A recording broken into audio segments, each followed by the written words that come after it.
Hello दोस्तों। आज की सीरीज में हम शुरू कर रहे हैं। आज से हम एक्चुअली एक सीरीज़ शुरू कर रहे हैं जिसमें हम इंडियन कॉन्स्टिट्यूशन जो हमारा भारतीय संविधान है उसके अलग अलग एस्पेक्ट, जो कुछ भी भारतीय संविधान में दिया गया है कि हमारी शासन व्यवस्था कैसे चलती है, हमारे क्या क्या एग्जीक्यूटिव के पार्ट हैं, क्या लेजिस्लेचर के पार्ट हैं, जुडिशरी का क्या है, किस तरह से किन की अपॉइंटमेंट होती है, किन का रिमूवल किस तरह से होता है, कौन सी संस्था कैसे काम करती है, उसमें कौन कौन से लोग होते हैं, इसके बारे में हम एक सीरीज़ शुरू कर रहे हैं। तो इंडियन पॉलिटी हम शुरू कर रहे हैं और हम इंडियन कॉन्स्टिट्यूशन से हमारा शुरुआत हो रहा है। तो अब जैसे हम देखते हैं कि इस सीरीज के अंदर हम क्या सब पढ़ने वाले हैं। तो हमारा सबसे पहला होगा कि व्हाट इज कॉन्स्टिट्यूशन। हमारा सबसे पहला क्या है कि व्हाट इज कॉन्स्टिट्यूशन। तो सबसे पहला यही है कि संविधान है क्या। कि जैसे अगर किसी भी देश को संविधान चाहिए तो संविधान क्या है, क्यों चाहिए, तो इसके बारे में हम देखेंगे। दूसरा हम देखते हैं कि जैसे हमारा ही संविधान है, अब संविधान चाहिए तो संविधान बना कैसे, किस तरह से बना, कौन लोग शामिल थे, क्या उसके पीछे की फिलॉसफी रही है कि हम संविधान बना तो रहे हैं लेकिन हमें नागरिक को क्या देना है, किस तरह से देना है, और क्या जो संविधान बना वो हमने खुद बना लिया या किसी दूसरे देश के संविधान से हमने रेफरेंस लिया।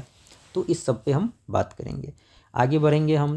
तो कॉन्स्टिट्यूशन कैसे बना, फिर जैसे हमारा जो संविधान है उसका पहला जो पेज है वो है हमारा प्रियम्बल का। प्रियम्बल एक तरह से जो संविधान का इंट्रोडक्शन कह सकते हैं कि ये संविधान के बारे में बताता है कि हम जो आगे संविधान पूरा लिखे हैं इसमें क्या सब रखने जा रहे हैं। उसके बाद कॉन्स्टिट्यूशन ऑफ इंडिया, फिर मेन कैरेक्टरिस्टिक कि संविधान के अंदर जो मेन कैरेक्टरिस्टिक है कि क्या क्या हम कवर किए हैं संविधान में, उसके बारे में भी हम आगे देखेंगे। अब हम अगर आगे आते हैं तो पहला है हमारा कि व्हाट इज कॉन्स्टिट्यूशन। कॉन्स्टिट्यूशन क्या है, तो अगर सिंपल भाषा में हम देखें तो सुप्रीम लॉ ऑफ लैंड, मतलब किसी भी देश का जो सुप्रीम लॉ है, किसी भी देश का जो सुप्रीम लॉ है वो संविधान ही है। बाकी जितने भी रूल बनेंगे, लॉ बनेंगे, उसको संविधान के प्रोविज़न के अकॉर्डिंग ही होना होगा।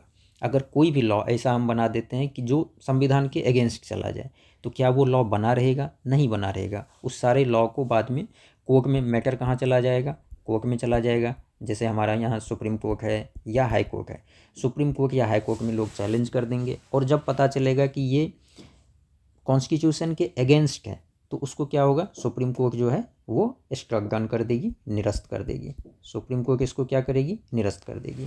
तो इस तरह का कोई भी लॉ नहीं बनाया जा सकता है, ठीक है। अब जैसे जो लॉ बनता है उसका क्या है, या कॉन्स्टिट्यूशन के बारे में हम मेनली कॉन्स्टिट्यूशन क्या प्रोवाइड करेगा, अगर हम इस चीज़ को देखते हैं तो कॉन्स्टिट्यूशन का मेनली दो एस्पेक्ट हम देख सकते हैं। दो एस्पेक्ट हैं। पहला क्या है कि गवर्नमेंट में जैसे कई सारे लेवल हैं। गवर्नमेंट में क्या लेवल हैं कि जैसे एक गवर्नमेंट में एग्जीक्यूटिव होता है, गवर्नमेंट में लेजिस्लेचर होता है और गवर्नमेंट में जुडिशरी होता है। तो इन तीनों के बीच भी कुछ तो रिलेशन होगा, इन तीनों के बीच कुछ रिलेशन होगा। तो पहला तो इसका हो जाएगा कॉन्स्टिट्यूशन का कि जो रिलेशन है गवर्नमेंट के अलग अलग लेवल के बीच, जो रिलेशन है एग्जीक्यूटिव का लेजिस्लेचर से क्या होगा, लेजिस्लेचर का जुडिशरी से क्या होगा, या इन सब का एक दूसरे से क्या होगा।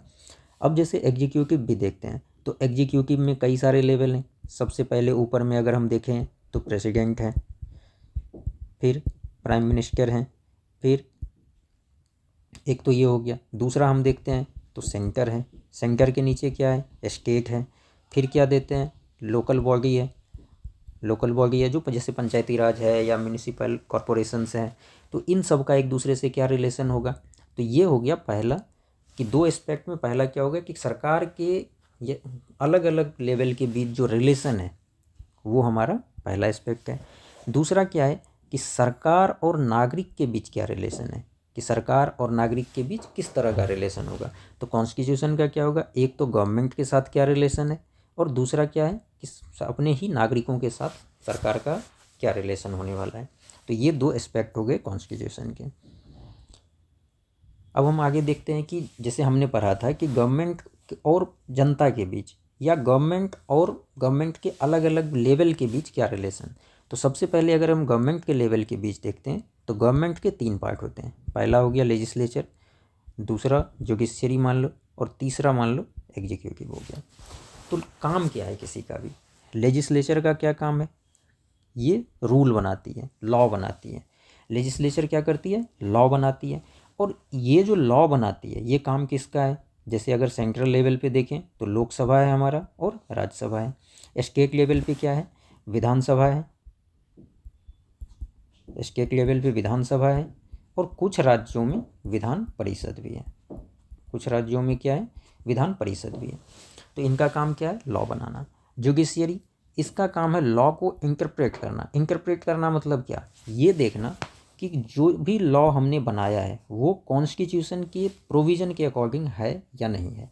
अगर कॉन्स्टिट्यूशनल प्रोविज़न के अकॉर्डिंग नहीं होगा तो इस लॉ को निरस्त कर सकती है, और इंटरप्रेट लॉ को इसको निरस्त कर सकती है। और निरस्त कौन करेगा, या तो हाई कोर्ट कर सकता है या फिर सुप्रीम कोर्ट कर सकता है। अब अगला है एग्जीक्यूटिव। एग्जीक्यूटिव का क्या काम है, लॉ बन गया तो लॉ बन गया, तो लॉ बनने के बाद उसका डिटेल्ड जो रूल्स बनाना होता है वो काम एग्जीक्यूटिव का होता है। डिटेल रूल बनाती है एग्जीक्यूटिव, क्या करेगी, एक तो डिटेल रूल बनाएगी, और डिटेल रूल के साथ साथ क्योंकि इनको डेलीगेट कर दिया जाता है पावर कि हमने पार्लियामेंट ने या राज्य विधानसभाओं ने लॉ तो बना दिया, अब लॉ के अंदर जो डिटेल में रूल बनना है तो रूल ये बनाएंगे। और रूल बनाने के बाद इनका काम है कि रूल को डिटेल में बनाना, और साथ के साथ जो भी लॉ है या जो रूल्स हैं उनको इन्फोर्स करना, लागू करना, कि सही तरीके से ये लागू हो जाए। तो सरकार के 3 पार्ट हो गए, लेजिस्लेचर, जुडिशियरी और एग्जीक्यूटिव। और इन तीनों के बीच का रिलेशन भी कॉन्स्टिट्यूशन में, संविधान में क्लियरली मेंशन किया गया है कि किसका एक दूसरे के साथ क्या रिलेशन होगा। अगला है हमारा कि जनता के साथ क्या रिलेशन होगी सरकार की। ठीक है, तो इस दोनों हेडिंग के बीच हम इस पूरे को पढ़ेंगे आगे। अब अगला है हमारा कि हमें कॉन्स्टिट्यूशन चाहिए क्यों। अगर कॉन्स्टिट्यूशन है तो कॉन्स्टिट्यूशन क्यों चाहिए। तो सबसे पहला तो ये है कि कॉन्स्टिट्यूशन में है क्या, लॉ है, रिलेशन है अलग अलग डिपार्टमेंट के बीच, अलग अलग गवर्नमेंट के एजेंसीज के बीच और जनता के बीच। तो पहला तो हम ये कह सकते हैं कि to govern a country properly, तो किसी भी क्षेत्र को, किसी भी राज्य को या किसी भी देश को अच्छे से प्रशासन चलाने के लिए ये ज़रूरी है कि कुछ सोसाइटी में रूल्स हों, कुछ रूल्स हों, लॉज हों। अगर रूल्स नहीं होगा तो सब अपने मन से कोई भी काम करेगा, किसी को भी किसी भी तरह से कन्फर्मिटी की ज़रूरत नहीं पड़ेगी। और अगर उसकी ज़रूरत नहीं पड़ेगी तो क्या शासन सही से चलाया जा सकता है, नहीं चलाया जा सकता है। तो इसलिए रूल्स की ज़रूरत है। दूसरा कि जो हमारा पॉलिटिकल सिस्टम है उसका क्या नेचर होने वाला है, ये क्लियरली कॉन्स्टिट्यूशन में डिफाइन किया जाता है कि नेचर क्या होने वाला है। तो नेचर ऑफ पॉलिटिकल सिस्टम, जैसे कई जगह, कुछ जगह डेमोक्रेसी होता है, कई जगह ऑटोक्रेसी होता है, या अलग अलग सिस्टम है, डेमोक्रेसी है, ऑटोक्रेसी है, और भी कई सारे सिस्टम हैं। दूसरा क्या है कि प्रेसिडेंशियल फॉर्म होगा या फिर पार्लियामेंट्री सिस्टम होगा। तो ये सारे नेचर ऑफ पॉलिटिकल सिस्टम में एक तो डेमोक्रेसी और ऑटोक्रेसी हो गया। दूसरा फॉर्म क्या होगा, प्रेसिडेंशियल होगा या पार्लियामेंट्री होगा। तो अगर प्रेसिडेंशियल फॉर्म है या पार्लियामेंट्री फॉर्म है तो ये कहाँ डिफाइन करेंगे हम, कॉन्स्टिट्यूशन में ही डिफाइन करेंगे। तीसरा जो हमने पढ़ा था अभी, role of 3 organs of government. तो 3 ऑर्गन क्या है गवर्नमेंट के, एग्जीक्यूटिव, लेजिस्लेचर और जुडिशियरी। इन तीनों का क्या रोल होगा। तो जैसा कि हमने इससे पहले देखा कि एग्जीक्यूटिव का रोल क्या है, इन्फोर्स करना, किसको, लॉ को, लॉ इन्फोर्समेंट का काम है। जुडिशियरी का क्या काम है, इंटरप्रेट करना। और लेजिस्लेचर का क्या काम है, मेक लॉज। तो ये लॉ बनाएंगे, एग्जीक्यूटिव उसको इन्फोर्स करेंगे और जुडिशियरी उसको इंटरप्रेट करेगी। तो ये कहाँ डिफाइन होगा, ये भी हमारा डिफाइन होगा कॉन्स्टिट्यूशन में ही कि तीनों का अलग अलग क्या काम होगा। उसके बाद है कि power to make decision in society. तो अगर रूल है तो उसमें ये क्लियरली डिफाइन किया होगा कि किस चीज़ से रिलेटेड पावर किसके पास होगा डिसीजन लेने के लिए। तो अब जैसे अगर हम ये कहते हैं कि कोई लॉ बनाना है तो क्या एग्जीक्यूटिव लॉ बना सकती है? नहीं बना सकती है, क्योंकि लॉ बनाने का काम तो लेजिस्लेचर को दिया गया है। तो लॉ बनाने से रिलेटेड डिसीजन कौन लेगा? तो लॉ बनाने से रिलेटेड डिसीजन लेजिस्लेचर लेगी। जब लॉ बनाने से रिलेटेड डिसीजन लेजिस्लेचर लेगी तो क्या एग्जीक्यूटिव इस पर कोई डिसीजन ले सकती है? नहीं। लेकिन इन्फोर्स करने से रिलेटेड डिसीजन कौन लेगा? एग्जीक्यूटिव। तो कॉन्स्टिट्यूशन में ये भी क्लियर कर दिया जाता है कि कौन सा डिसीजन समाज में या देश में किसके पास कौन लेगा और किसके पास रहेगा। ठीक है। अगला हम देखते हैं कि limit on what A government can impose. मतलब क्या हुआ कि कॉन्स्टिट्यूशन में ये भी क्लियरली डिफाइन रहता है कि कोई भी सरकार अपने नागरिकों पे किस लेवल तक रिस्ट्रिक्शन लगा सकती है। जैसे हमारे संविधान में ही फंडामेंटल राइट्स दिया हुआ है। हमारे संविधान में ही क्या दिया हुआ है? फंडामेंटल राइट्स, जिसमें कई सारे राइट्स हैं। जैसे हम देखते हैं कि राइट टू स्पीच है, बोलने का अधिकार है, स्वतंत्रता का अधिकार है। तो क्या सरकार राइट टू स्पीच को रोक सकती है? अलग अलग कंडीशन में कुछ रिस्ट्रिक्शन लगा सकती है, लेकिन क्या नॉर्मल कंडीशन में राइट टू स्पीच को रिस्ट्रिक्ट कर सकती है कि आप बोल नहीं सकते हैं किसी चीज़ के बारे में? नहीं, ऐसा नहीं किया जा सकता है, क्योंकि कॉन्स्टिट्यूशन ने क्लियरली हर गवर्नमेंट को एक लेवल तक रिस्ट्रिक्शन लगाने के लिए ही ऑथराइज किया है। अगर कोई भी गवर्नमेंट उससे आगे या आर्बिट्रेरी तरीके से, मनमाने तरीके से किसी भी तरह का रिस्ट्रिक्शन इम्पोज करती है तो वो संविधान के अनुसार गलत है, और इसलिए कोर्ट उस केस में कोर्ट्स जो है वो इंटरवीन कर सकती है। तो संविधान ये लिमिट भी सेट करती है कि कोई भी गवर्नमेंट अपने नागरिकों पर किस लेवल तक रिस्ट्रिक्शन लगा सकती है। अगला हम देखते हैं कि हिस्ट्री ऑफ इंडियन कॉन्स्टिट्यूशन। तो हिस्ट्री क्या है हमारे कॉन्स्टिट्यूशन का, ये हम देखते हैं। तो सबसे पहला ये है कि कॉन्स्टिट्यूशन बना कैसे, कब बना। तो कॉन्स्टिट्यूशन बनाने के लिए ब्रिटिश गवर्नमेंट ने एक कॉन्स्टिट्यूएंट असेंबली कॉन्स्टिट्यूट की थी। कॉन्स्टिट्यूशन बनाने के लिए ब्रिटिश गवर्नमेंट ने एक कॉन्स्टिट्यूएंट असेंबली कॉन्स्टिट्यूट की थी, और ये कॉन्स्टिट्यूएंट असेंबली अपना वर्क कब तक कंप्लीट की? 26 नवंबर 1949 को इन्होंने अपना वर्क कंप्लीट कर लिया। तो कॉन्स्टिट्यूएंट असेंबली बनाई थी ब्रिटिश गवर्नमेंट ने संविधान बनाने के लिए, और इन्होंने अपना वर्क कब तक कंप्लीट किया, टास्क कब तक कंप्लीट किया संविधान बनाने का? 26 नवंबर 1949 तक। लेकिन क्या कॉन्स्टिट्यूशन 26 नवंबर 1949 को ही इन्फोर्स किया गया? तो नहीं किया गया। कॉन्स्टिट्यूशन इन्फोर्स कब हुआ? इन्फोर्स हुआ 26 जनवरी 1950 को। अब 26 जनवरी 1950 ही क्यों हुआ? क्योंकि 26 जनवरी को पहली बार फर्स्ट इंडिपेंडेंस डे मनाया गया था। कहाँ पे? रावी नदी, लाहौर। चूँकि रावी नदी के तट पर लाहौर में पहला इंडिपेंडेंस डे मनाया गया था 26 जनवरी 1930 को। 26 जनवरी 1930 को जो पहला इंडिपेंडेंस डे रावी नदी के तट पर लाहौर में मनाया गया था, इसलिए 26 नवंबर 1949 को संविधान बन तो गया, लेकिन इन्फोर्स हुआ जाके 26 जनवरी 1950 को। और जब संविधान 26 जनवरी 1950 को इन्फोर्स हुआ, उसी दिन से इंडिया को रिपब्लिक कहा गया। रिपब्लिक, क्योंकि इस समय रिपब्लिक इसलिए कहा गया क्योंकि अब देश में एक प्रेसिडेंट भी, अब देश में एक राष्ट्रपति भी हो गए, और राष्ट्रपति होने से क्या हुआ कि ये देश के हेड ऑफ द स्टेट हो गए, हेड ऑफ स्टेट। अब हेड ऑफ स्टेट आ गए देश में, तो उस समय से फिर इंडिया को रिपब्लिक भी कहा गया। तो संविधान कंप्लीट तो हो गया, बनाना हुआ 26 नवंबर 1949 को, लेकिन लागू किया गया 26 जनवरी 1950 को, और उस दिन से ही देश को रिपब्लिक ऑफ इंडिया कहा गया। ये हमारे राजेंद्र प्रसाद साहब हुए जो फर्स्ट प्रेसिडेंट भी हमारे थे, ये हमारे फर्स्ट प्रेसिडेंट बने। अब हम देखते हैं कि कॉन्स्टिट्यूशन जो बना, संविधान सभा बनी, कॉन्स्टिट्यूएंट असेंबली बनी। तो कॉन्स्टिट्यूएंट असेंबली के बारे में हम थोड़ा देख लेते हैं। तो कॉन्स्टिट्यूएंट असेंबली जो है हमारी कॉन्स्टिट्यूएंट असेंबली है, ये 1946 में बनी। कॉन्स्टिट्यूएंट असेंबली कब बनी? 1946 में। और इसी के मेंबर, जो कॉन्स्टिट्यूएंट असेंबली के जो मेंबर थे हमारे, उन्होंने ही देश के पहले पार्लियामेंट का काम किया। देश के पहले पार्लियामेंट का काम किसने किया? कॉन्स्टिट्यूएंट असेंबली के मेंबर्स ने। क्योंकि देश में जो पहला चुनाव देश में कब हुआ, वो हुआ 1952 में।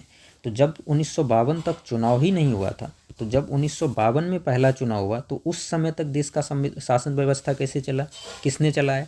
तो उस समय तक शासन चलाने के लिए संसद के लिए जो कॉन्स्टिट्यूएंट असेंबली के मेंबर थे उन्हीं को पहले पार्लियामेंट का मेंबर मान लिया गया। तो पहले पार्लियामेंट के मेंबर के तौर पर कॉन्स्टिट्यूएंट असेंबली के मेंबर रहे। अब कॉन्स्टिट्यूएंट असेंबली में टोटल 385 मेंबर थे, जिसमें से 292 मेंबर ये इलेक्ट किए गए थे members of provincial legislative assembly से। मतलब क्या हुआ, एक तरह से ये क्या हो गया, इनडायरेक्ट इलेक्शन था। प्रोविंशियल लेजिस्लेटिव असेंबली के मेंबर डायरेक्ट चुन के आए। प्रोविंशियल लेजिस्लेटिव असेंबली जो राज्य की विधानसभाएं थी वहाँ पे मेंबर डायरेक्ट चुन के आए थे, और उन लोगों ने इन 292 मेंबर्स का चुनाव किया जो कि कॉन्स्टिट्यूएंट असेंबली के मेंबर बने। तो इन लोगों के चुनाव 292 मेंबर्स के चुनाव, ये 292 मेंबर्स के चुनाव इनडायरेक्ट हुए, और चुनाव किया किसने, प्रोविंशियल लेजिस्लेटिव असेंबली के मेंबर्स ने। और 93 मेंबर ऐसे भी थे जिसको नॉमिनेट किया गया था। तो ये भी ध्यान रखना है कि नॉमिनेशन से भी मेंबर्स आए थे, और नॉमिनेशन कहाँ से था, प्रिंसली स्टेट से।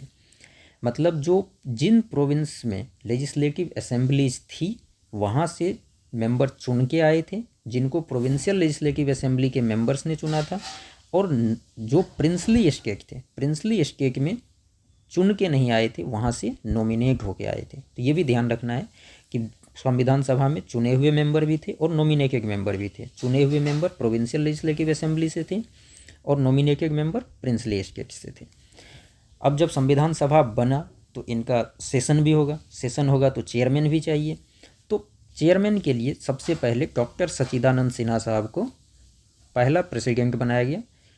फर्स्ट प्रेसिडेंट रहे ये संविधान सभा के, लेकिन ये टेम्पररी थे। 9 दिसंबर 1946 को जो पहली बैठक हो रही थी 9 दिसंबर 1946 को, इसके लिए डॉक्टर सच्चिदानंद सिन्हा साहब को फर्स्ट प्रेसिडेंट चुन लिया गया।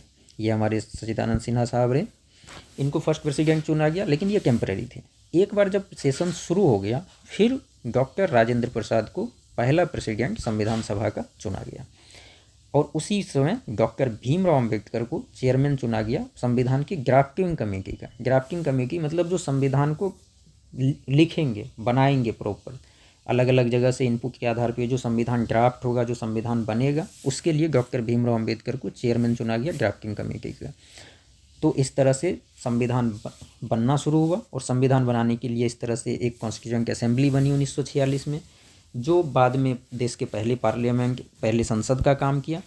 इसमें मेंबर्स जो थे वो राज्य की विधानसभाओं से इलेक्टेड होके आए थे, तो इनडायरेक्ट इलेक्शन हम कह सकते हैं, और कुछ मेंबर्स प्रिंसली स्टेट से नॉमिनेट होके भी आए थे।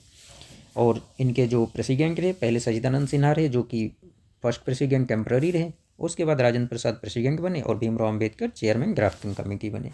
तो आज के लिए दोस्तों इतना ही। अब आगे इसी सीरीज को हम आगे कंटिन्यू करेंगे, और कल से इसमें आगे जो है फर्दर डेवलपमेंट हम देखेंगे। ठीक है, धन्यवाद।